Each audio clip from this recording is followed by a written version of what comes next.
이렇게 교독하시겠습니다. 구약 419페이지입니다. 제가 먼저 읽습니다. 백성이 사무엘의 말 듣기를 거절하여 이르되 아니로소이다. 우리도 우리 왕이 있어야 하리니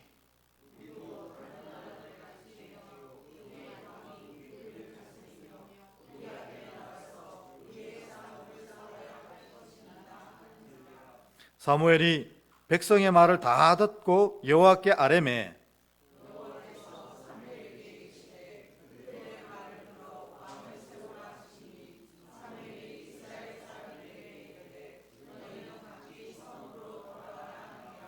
아멘. 하나님 이 시간도 우리와 함께 하시는 줄 믿습니다. 함께 하시는 주님께 고백합시다. 하나님 함께 해주셔서 감사합니다. 시작. 그리고 우리와 늘 함께 하시는 우리 귀한 성도들 얼마나 감사합니까? 곁에 계셔 주셔서 감사합니다. 시작. 아멘. 오늘은 이 승리하는 그리스도인의 삶 9번째 제목이 조금 바뀌었지만 이게 더 확실한 제목일 것 같아서 당신의 왕은 누구인가 하는 제목으로 이 말씀을 좀 나눠보려고 합니다. 여러분, 설교 제목대로 여러분의 왕은 누구십니까? 네. 이게 굉장히 중요한 질문입니다. 왜냐하면 이 질문의 대답을 통해서 그 삶이 실제로는 결정되기 때문에 그렇습니다. 왕에 따라서 그 삶을 누가 결정하는지가 왕이 결정하지 않습니까? 내 삶의 왕이 누구라 이렇게 고백한다면 그 왕이 내 삶의 모든 걸 결정하고 있다는 뜻입니다.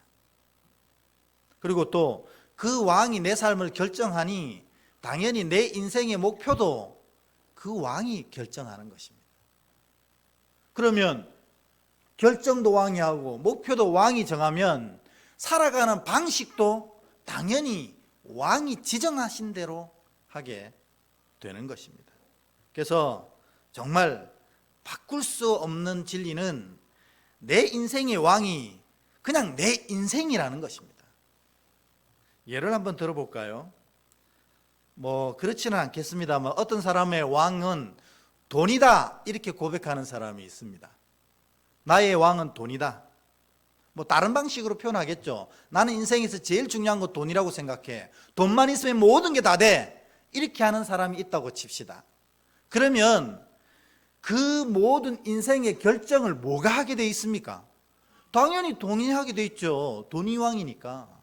돈이 이야기하는 대로 가게 돼 있다는 것입니다. 그게 왕이거든요. 그러면 돈이 내 인생을 결정하게 된다면 그 인생의 목표는 뭐가 되겠습니까? 당연히 돈을 많이 가지는 것, 이것이 인생의 목표가 됩니다. 왜냐하면 나 자신도 돈의 말을 들으니까, 나 자신도 돈을 쫓아가고 있으니까 내 인생의 목표는 그 돈을 많이 가지는 것이 인생의 목표가 되는 것입니다.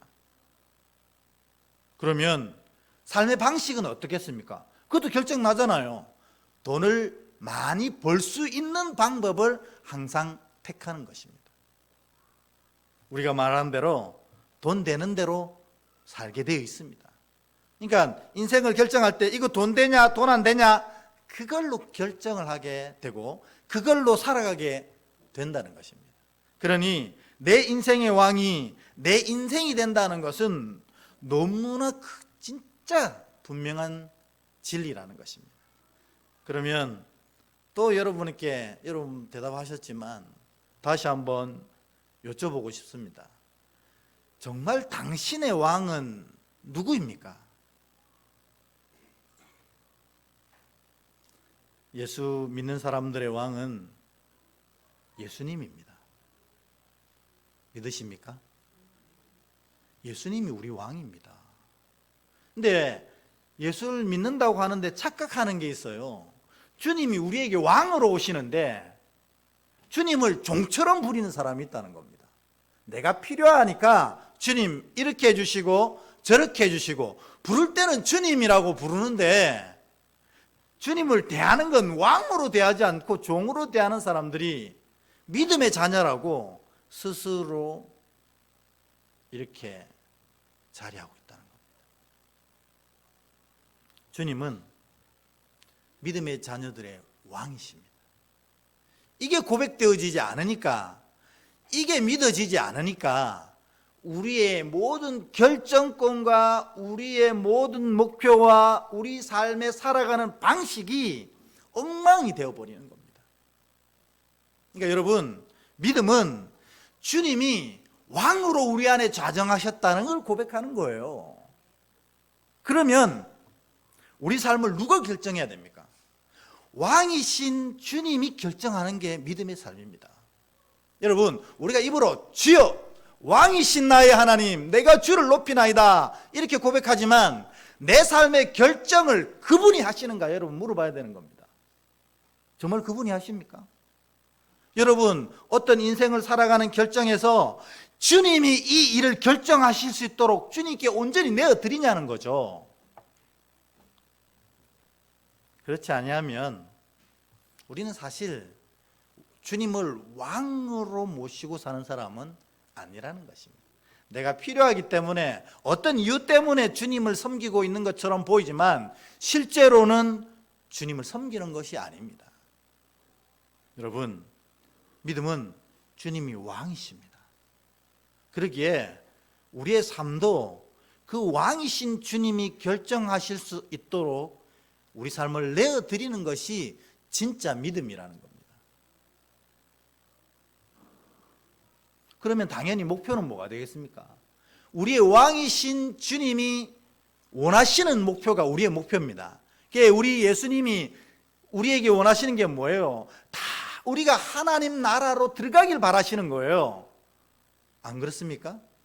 하나님 나라로 들어가길 바라시는 거예요.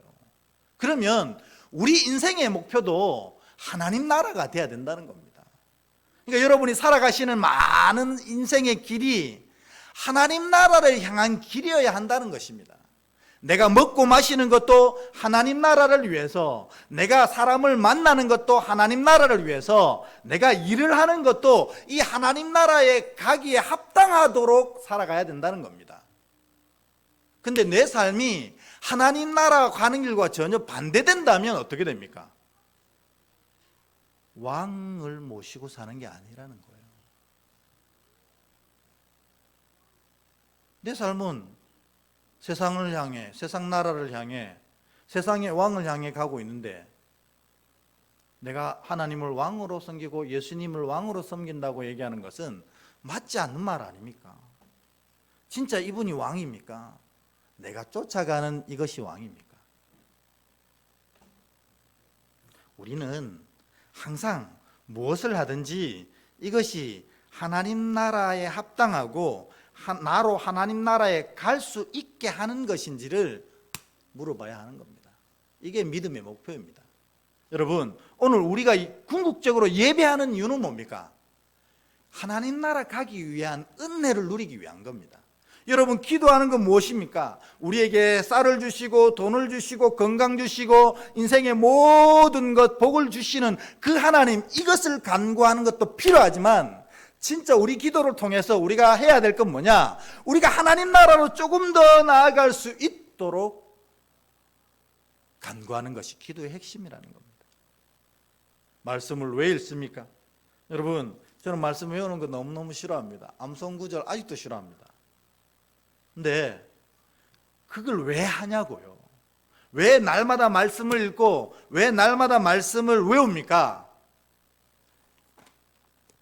이를 통해서 하나님 나라 가는 방법을 배우기 위해서 그런 거라는 겁니다. 우리의 목표는 여러분 분명합니다. 하나님 나라입니다. 왜냐? 우리 왕이신 예수께서 우리로 하나님 나라 가기를 원하시기 때문에 그렇습니다. 그러면 당연히 우리 삶의 방식은 뭐예요? 하나님 나라 가기 위한 삶의 방식을 택해야 되는데 그게 바로 말씀대로 사는 삶입니다. 말씀은 우리로 하나님 나라 갈 수 있도록 안내하는 안내서라는 것입니다. 근데 말씀을 덮어놓고 있으니 어떻게 왕이신 예수를 섬기는 사람의 삶을 살아갈 수 있겠어요?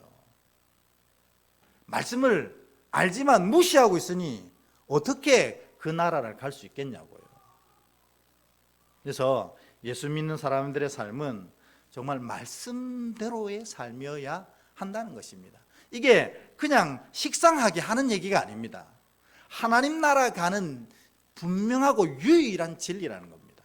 말씀대로 사는 것. 말씀대로 사는 것. 여러분, 당신의 왕은 진짜 예수님이십니까? 우리가 지금 왕이신 예수님 앞에 앉아 계신 겁니까?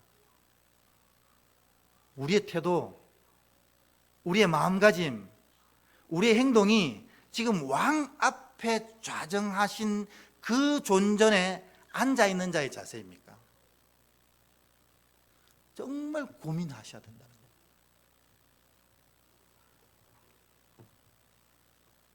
여러분, 혹시 여러분 마음속에 이런 마음을 품는 분은 안 계시겠지만 왜 예수가 우리 왕이어야 하는가? 그렇게 생각하시는 분이 있다면 첫 번째는 예수님이 여러분을 만드신 분입니다. 이게 믿어지십니까? 왜 믿어지십니까? 예수님이 왜 나 만드셨죠? 성경에 그렇게 되어 있습니다. 하나님이 세상을 말씀으로 창조하시고 특별히 사람은 그 손을 흙을 빚어서 직접 만드시고 심히 좋았더라 하셨는데 그 일을 직접 행하신 분이 예수님이라고 요한복음에 나와 있어요. 태초에 말씀이 계시고 이 말씀이 하나님이신데 그 말씀이 우리를 창조하셨다고 되어 있어요. 그러니까 우리를 실제적으로 만드신 분은 예수 그리스도십니다. 근데 생명을 주신 주인이라는 거죠. 그런데 또 우리가 이 세상 살면서 많은 죄와 범죄 속에서 살아가면서 하나님을 떠나 있습니다. 그래서 이들의 죄를 사하시고 이들을 다시 영원한 생명, 다시는 무너질 수 없는 진짜 확실한 생명으로 이끌어 가시는 분이 누구십니까? 예수님 아니십니까?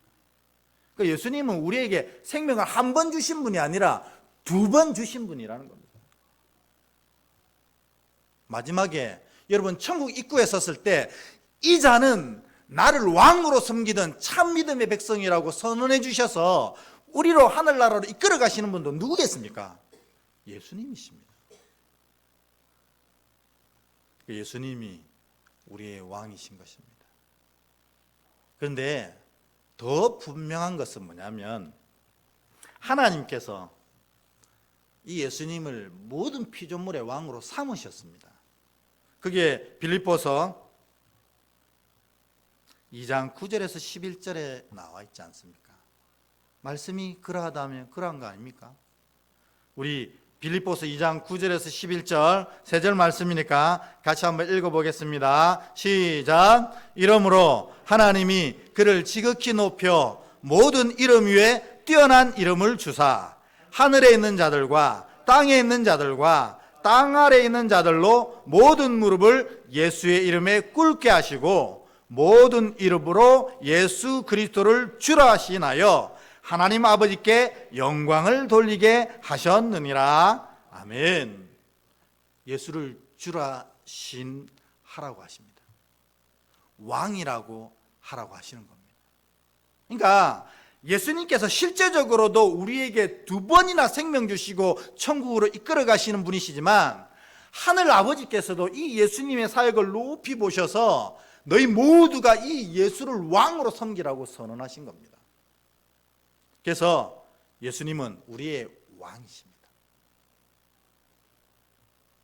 여러분 진짜 예수님이 왕이십니까? 또 질문합니다. 어떤 목사님이 이런 얘기를 하시더라고요.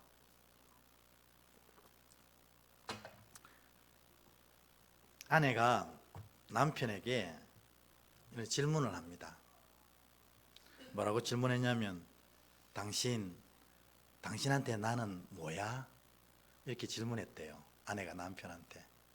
여러분도 좀 그런 질문 해보셨어요? 오늘 집에 가시면 한번 질문해 보세요. 당신한테 난 뭐야?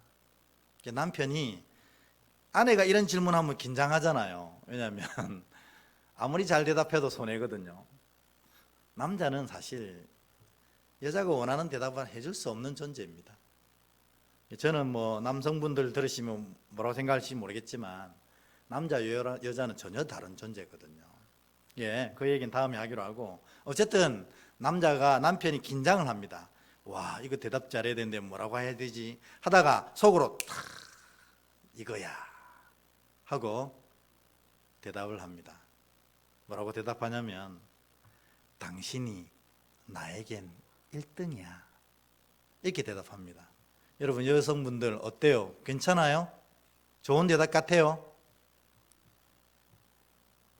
네.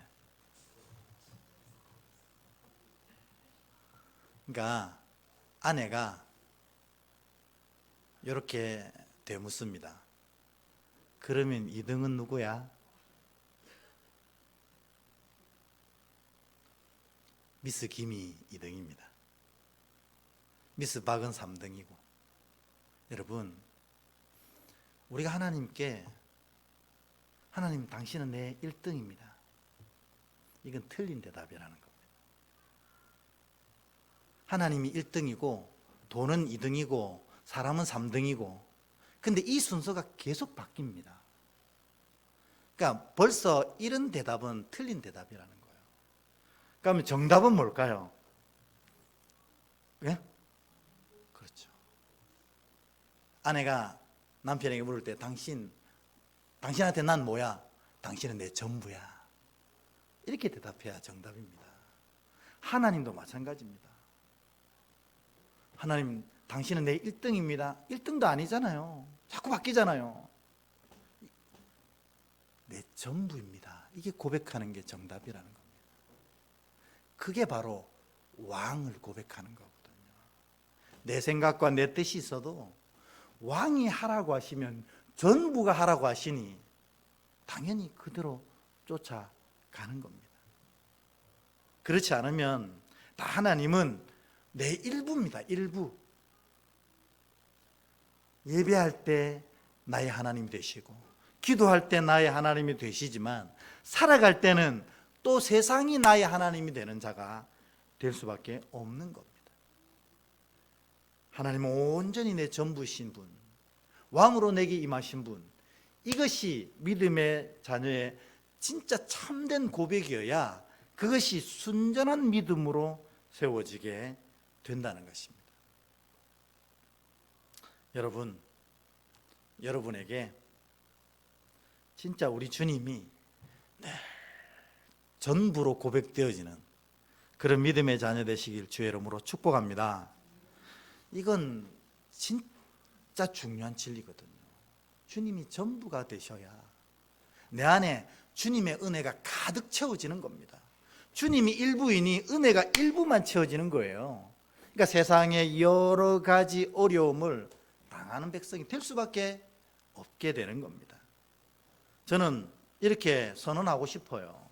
여러분 삶이 지금 너무 어렵고 힘들고 자꾸 인생이 꼬여간다. 그 이유는 하나입니다. 주님이 일부이기 때문에 그렇습니다. 이 부분엔 은혜가 임하지만 이 부분에는 사단의 유혹과 시험이 임하는 겁니다. 그래서 힘든 거예요. 근데 오늘 본문에 보면 이스라엘이 인간 왕을 원합니다. 인간 왕. 여러분, 이스라엘의 왕은 누구십니까? 여호와 하나님이시잖아요. 하나님이 이 연약한 이스라엘의 왕이 되어주시고 그들을 이끌어서 지금 가나안 땅까지 허락해 주셨어요. 이스라엘이 애굽에 들어갈 때는 70명이 들어갔거든요. 70명이. 근데 그들이 애굽에서 나올 때는 어떻게 해요? 왕이신 하나님이 그들을 지키셔서 200만이 나왔습니다. 이게요, 한 명이 결혼해서 5명을 낳아서 한 명도 죽지 않고, 그 5 자녀가 또 결혼해서 5명을 낳아서 한 명도 죽지 않고, 이 그래프가 쭉 이어져야 70명이 200만 명이 된답니다. 그러니까 하나님의 은혜가 얼마나 큰지 알 수 있는 겁니다. 왕이신 하나님이 자녀의 백성인 이스라엘의 삶을 이같이 지키신 것입니다. 이스라엘의 왕은 하나님이셨어요. 근데 이 이스라엘이 가나안 땅에 딱 와보니까 뭐가 있습니까? 풍요가 있어요. 풍요가. 이 풍요로움이 너무 부러운 거예요. 하나님이 작정하신 땅이기 때문에 당연히 풍요롭죠. 하나님이 이스라엘에게 주시고자 하신 땅이니까 풍요가 넘치는 겁니다. 가만히 보니 지난번에 이들에게는 우상이 있는 겁니다. 바알과 아세라. 저걸 믿어야겠다 하고 우상 숭배에 빠집니다. 그거에 부족해서 또 가만히 보니까 이들에겐 인간 왕이 있거든요. 와, 부럽다. 그래서 하나님께 우리도 인간 왕 주십시오, 이렇게 얘기하는 겁니다. 여러분, 이거 들으신 하나님 마음이 어떨까요? 우리 가족이 텔레비를 보는데, 가족 4명이 이제 앉아서 같이 텔레비를 본다 칩시다. 근데 TV 안에서 와, 멋있는 아버지가 나옵니다. 재벌이에요. 아들에게 헬기 정도는 뭐 가볍게 선물할 수 있는 부자입니다. 아들을 또 얼마나 사랑하는지 아들이 필요한 대로 다 공급합니다. 그래, 우리 둘째 아들이 그 TV를 보고 와, 저 아빠가 내 아빠였으면 좋겠다 이랬다면 저의 마음이 어떡하겠습니까? 이스라엘이 지금 그렇게 하고 있는 거예요. 여러분, 진짜 이스라엘의 약함이 인간왕이 없어서 약했을까요? 아니잖아요. 인간왕 없을 때 이스라엘이 80명 애굽에 들어갔다가 200만 명이 나옵니다. 인간왕이 없을 때 이스라엘이 가나안을 점령하고 그곳의 새 주인이 됩니다. 인간왕이 없어서 약해진 게 아니라는 거죠. 그럼 이스라엘 왜 약해졌습니까? 믿음을 잃어버렸기 때문에 약해진 거 아닙니까? 광야에서는 오직 하나님만 바라볼 수밖에 없었고, 애굽에는 하나님께 부르짖을 수밖에 없었어요. 그러니까 애굽이 복된 거는 하나님께 부르짖을 수 있는 고통이 있어서 복된 겁니다. 광야가 복된 거는 그 광야의 힘든 환경 속에서 오직 하나님만 바라볼 수 있게 해서 복된 겁니다. 근데 이 이스라엘이 가나안에 쏙 들어가고 나서 그 풍요 앞에서 이 하나님께 부르짖던 애굽의 그 놀라운 영적인 습관과 오직 광야에서 하나님만 바라보던 이 아름다운 믿음의 태도를 다 잃어버린 거예요. 그래서 바알과 아사라를 섬기고 이방 땅의 인간 왕을 보고 부러워하고 믿음이 바닥을 치니 당연히 은혜가 바닥을 치게 되고 당연히 그 삶에 어려움이 닥치게 되는 겁니다. 여러분, 또 제가 시작할 때 했던 똑같은 말을 해야 됩니다. 여러분이 믿음의 사람이라면 하나님이 여러분 삶을 지키십니다. 아멘. 하나님이 지키는 삶에 어려움이 올 수 있습니까? 없습니다. 어려움이 오는 이유는 딱 한 가지입니다. 여러분이 하나님을 제대로 바라보지 않기 때문입니다. 1000번 만번 저한테 물어도 대답은 똑같습니다. 여러분 삶의 힘듦은 하나님을 제대로 바라보지 않고 하나님을 진짜 왕으로 섬기지 않기 때문에 그런 겁니다. 근데 오늘 본문들을 보면 야, 하나님은 진짜 하나님이시다 하는 생각을 합니다. 뭐냐면 우리 같으면 배은 망덕 때문에 막 치가 떨리고 막 자식은 호적을 파고 싶고 막 그럴 텐데 하나님은 그것보다는 너희가 인간 왕을 얻었을 때의 고통과 아픔이 어떠한지를 걱정하시는 거예요. 그게 바로 우리가 오늘 읽었던 본문 앞쪽 본문입니다. 11장부터 18장에 하나님 11 16절부터 18절 사이에 하나님이 그걸 걱정하시는 거예요. 배은망덕보다는. 진짜 우리 하나님 맞습니다. 우리 한번 읽어보겠습니다. 한 절씩 교독합니다. 제가 먼저 읽겠습니다.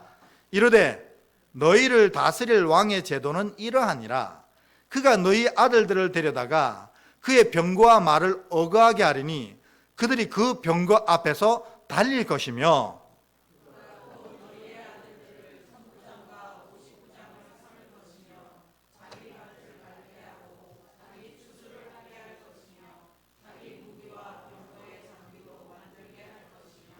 그가 또 너희의 딸들을 데려다가 향료 만드는 자와 요리하는 자와 떡 굽는 자로 삼을 것이며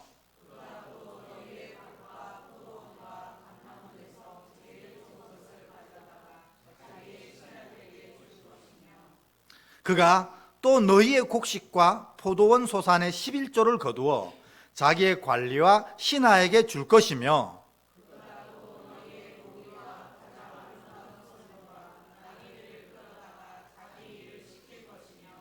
너희의 양떼의 10분의 1을 거두어 가리니 너희가 그의 종이 될 것이라.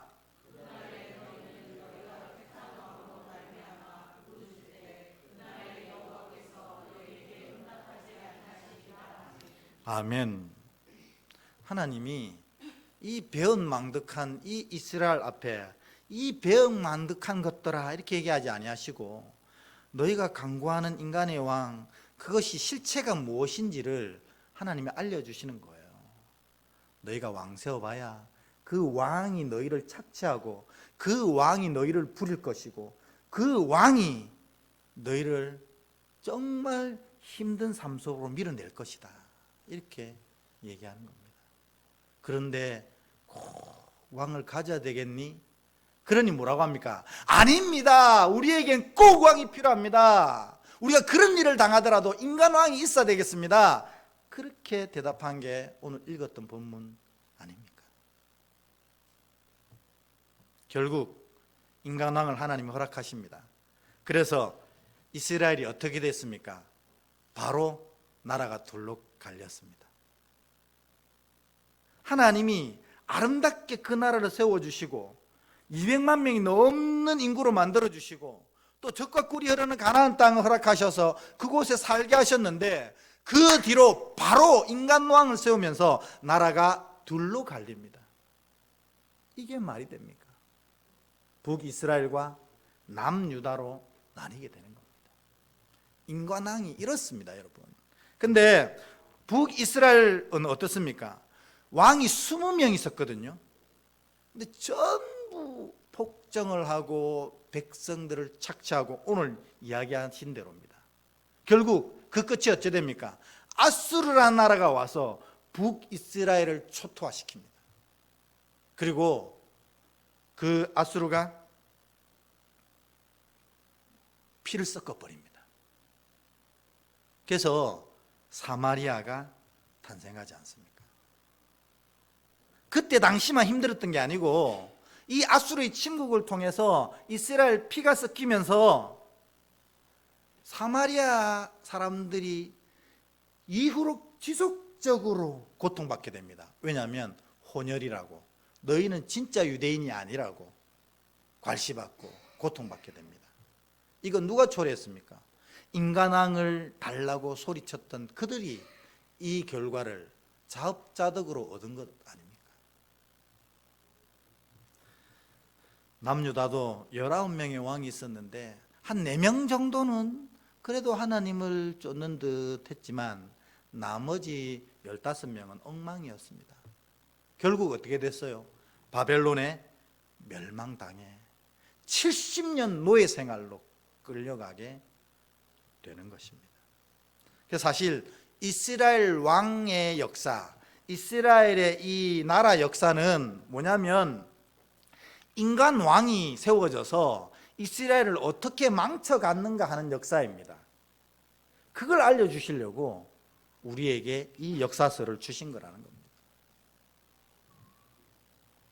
하나님이 왕이신데 왜 인간왕을 원합니까? 우리의 욕심이, 우리의 믿음 없음이, 우리의 어리석음이 자꾸 인간왕이 더 좋은 것처럼 생각되는 겁니다. 그래서 결국 이런 안타까운 역사를 만들어가게 되는 것입니다.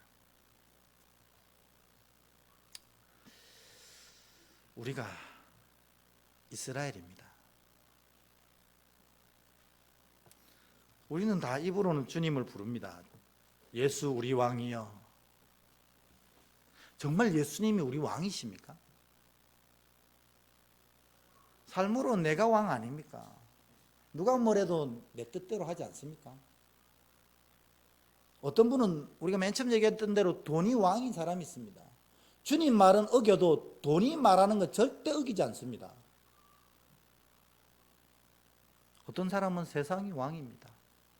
그래서 교회 나와서 하나님이 하시는 말씀은 우습게 여겨도 세상의 법칙은 기가 막히게 따르려고 애를 쓰고 있습니다. 우리 삶에 끝이 보입니다.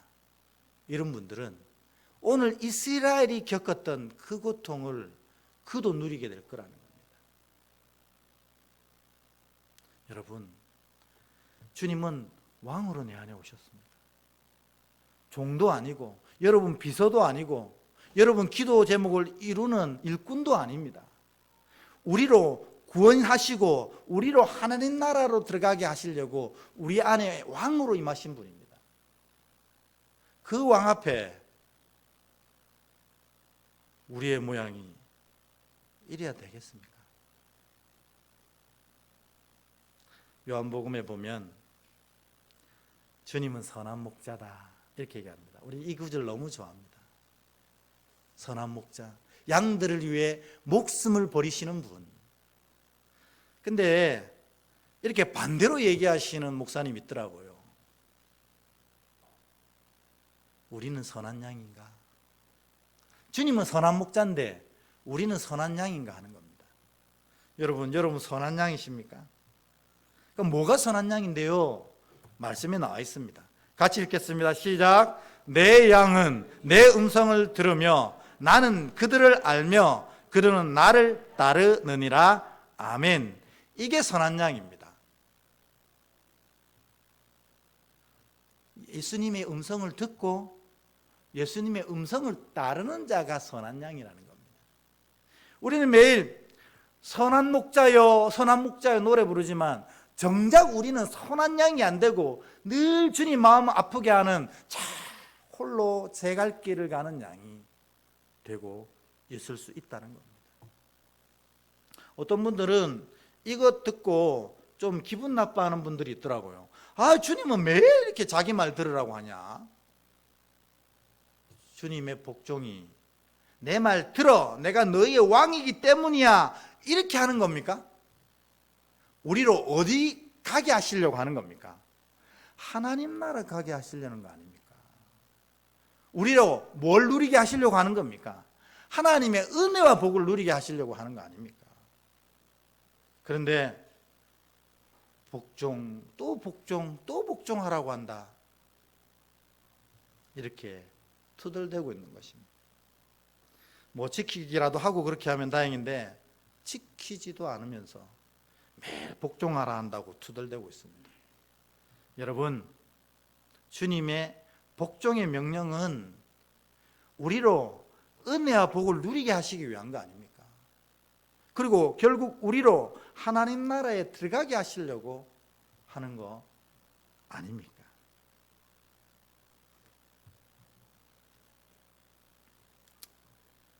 여러분, 다시 한번 여러분께 이 말씀을 드리고 마치려고 합니다.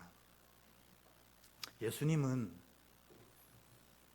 우리의 왕이십니다. 주권이 예수님께 있습니다. 그 이유는 설명 다 드렸어요.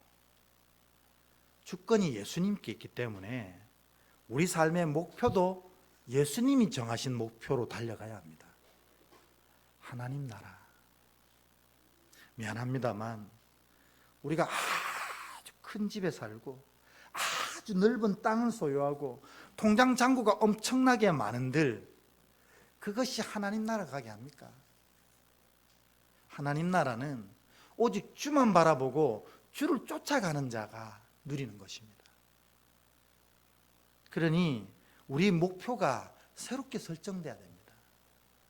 그러면 예수님이 원하시는 목표로 설정되면 당연히 삶도 달라지게 되어 있어요.